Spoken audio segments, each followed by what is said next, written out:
હવે જિંદગી સાવ બદલાઈ ગઈ. જે દુનિયા ચાલતી હતી ને પુરાણી, એવી રીતે નથી ચાલતી. સાહેબ, જ્યારે લોકો ચંદ્ર ઉપર પહોંચી ગયા, મંગળ ઉપર પહોંચી ગયા અને સૂર્યને હવે પડકાર કરવા માંડ્યા, વિજ્ઞાન ક્યાં પહોંચી ગયું, ટેકનોલોજી ક્યાં પહોંચી ગઈ.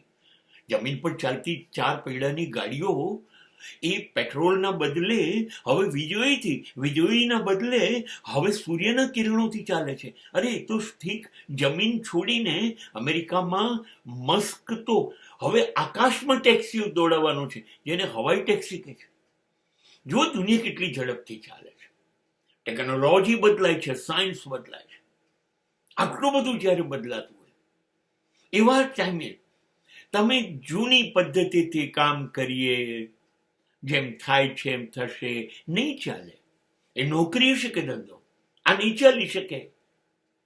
હવે કામ કરીએ છે એમ નહીં, કામ કેવું કરીએ છે એ પ્રશ્ન આવશે. કામ કેટલું કરીએ છે, કામ કેટલા સમયમાં પૂરું કરીએ છે, એને કામ કર્યું કહેવાય. મેં મારું કામ પતાવી દીધું એવું નહીં. 10 મિનિટનું કામ તમે જો 40 મિનિટના પતાવતા હશો તો તમે નુકસાનમાં છો, તમે હારી ગયા. જે વસ્તુ તમે એક દિવસમાં વેચી શકો એમ છો લાખ રૂપિયાની, એના માટે જો તમે મહિનો વેચવામાં કાઢશો, તમે હારી ગયા. એવું એજ્યુકેશનમાં છે. એજ્યુકેશનની અંદર તમે કરી શકો એમ છો. વાર્ષિક પરીક્ષા માટે 12 મહિના રાહ શું જોવાની છે? તમે ધારો તો 3 મહિનામાં બધા વિષય પૂરા કરો છો. તમારે નથી કરવું. હા, 12 મહિને હું તો પાસ થઈ ગયો. હવે એ નહીં ચાલે. હવે તમારે દરેક કામ કરવાનું છે અને એ નક્કી કરવાનું છે કે હું આ કામ ગમે તેમ કરીને કેટલા દિવસમાં કરી કાઢીશ. 10 દિવસ, 30 દિવસ, 50 દિવસ, 60 દિવસ કે 3 મહિના, 90 દિવસ. પહેલા સમય નક્કી કરો.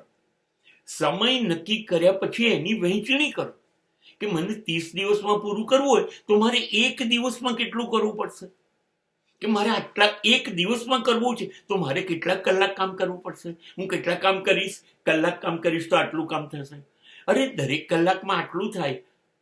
આવી રીતે તમારે તમારા કામને વહેંચવું પડશે સમયમાં, કે હું આટલા સમયમાં તો આ કામ પૂરું કરીશ જ. આને કાર્ય કર્યું કહેવાય.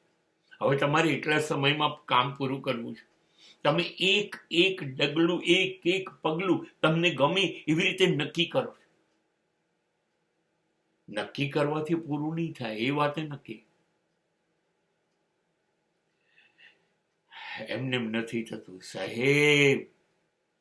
એની અંદર ડૂબી જવું પડે, ખૂંપી જવું પડે. કામ સિવાય કશું દેખાય નહીં. એની પાછળ પરસેવો પાડવો પડે. અને એમાં ડૂબવા માટે તમારે બીજું બધું છોડી દેવું પડે. You have to sacrifice everything. તમારે બધું છોડી દેવાનું. અરે કામનું કશું છે જ નહીં, હું કામ કરી રહ્યો છું, એ સિવાયનું બધું નકામ છે. પછી મોબાઈલ હોય, પછી એ ન્યૂઝપેપર હોય, પછી એ ટેલિવિઝન હોય, પછી પિક્ચર હોય, મિત્રો હોય, ફેસ્ટિવલ સેલિબ્રેશન હોય. નહીં, કશું નહીં, બધું છોડી દો. અને બધું છોડી દેશો, હા, ભોગ આપવો પડશે. જ્યારે બધાની ઉપરથી ધ્યાન ખસેડીને મુખ્ય કામ ઉપર આપશો અને એક એક ડગલું એને જોતા રહેશો, ચકાસતા રહેશો, તપાસતો, ત્યારે તમે નક્કી કરેલા સમયમાં તમારી મંજિલ મેળવશો. આને કહેવાય કામ કર્યું.